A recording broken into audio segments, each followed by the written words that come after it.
কক্সবাজারের উখিয়ার নিদানিয়ায় গেল দিন ঘটে যায় একটি নির্মম হত্যাকাণ্ড, যেখানে আপন চাচাতো ভাইয়ের হাতে নির্মমভাবে খুন হয় আপন চাচাতো ভাই। কক্সবাজারের উখিয়ায় আলোচিত সৈয়দ করিম হত্যাকাণ্ডে জড়িত ঘাতক চাচাতো ভাই সালামতুল্লাহকে হত্যাকাণ্ডের 10 ঘন্টার মধ্যেই গ্রেফতার করেছে র্যাব 15। মঙ্গলবার রাতে কক্সবাজারের রামুর ঘনিয়াপালং ইউনিয়নের পেচার দ্বীপের পাহাড়ি এলাকা থেকে তাকে গ্রেফতার করা হয়েছে। এ সময় হত্যাকাণ্ডে ব্যবহৃত রক্তাক্ত ছুরি ও নিহতের পরিহিত জামা উদ্ধার করা হয়। বুধবার 28 ফেব্রুয়ারি দুপুরে কক্সবাজার র্যাব 15 সিপিএসসি কার্যালয়ে এক প্রেস ব্রিফিংয়ের মাধ্যমে র্যাবের company commander major Saiful Islam এ তথ্য জানান। মেজর সাইফুল ইসলাম জানান, গতকাল মঙ্গলবার 27 ফেব্রুয়ারি সকাল 10:30টার দিকে কক্সবাজারের রুখিয়ার জালিয়াপালং ইউনিয়নের উত্তর নিদানিয়া তেঁতুলতলা গ্রামে সৈয়দ করিম নামের এক সুফারি ব্যবসায়ীকে ছুরিকাঘাতে হত্যা করে আপন চাচাতো ভাই সালামতুল্লাহ।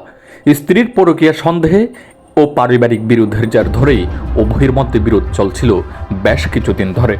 ঘটনার দিন সকালেই উখিয়ার উত্তর নিদানিয়া গ্রামে স্টেশন থেকে সৈয়দ করিম বাড়ি ফেরার পথেই বাড়ির নিকটে সুফারি বাগানে পৌঁছলে হত্যার অভিযুক্ত সালামতুল্লাহ পূর্ব পরিকল্পনা অনুযায়ী তার উপরে আকস্মিক হামলা করে।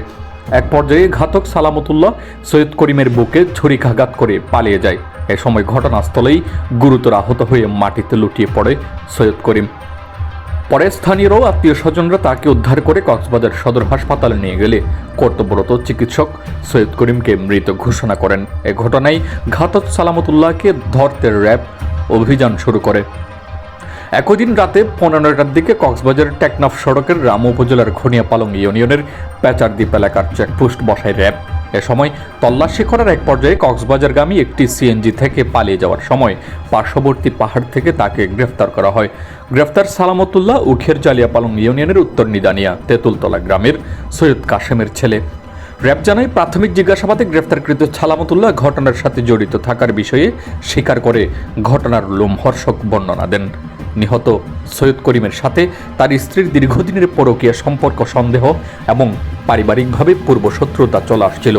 এরই জেরে ঘাতক দীর্ঘদিন যাবৎ সুযোগের অপেক্ষায় ছিল এবং হত্যাকাণ্ডে ব্যবহৃত ছুরিটি সংগ্রহে রেখেছিল।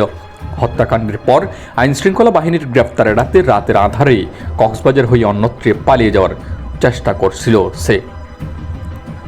মোহাম্মদ ইয়াকেন, পালং টিভি, জালিয়াপালং, উখিয়া, কক্সবাজার।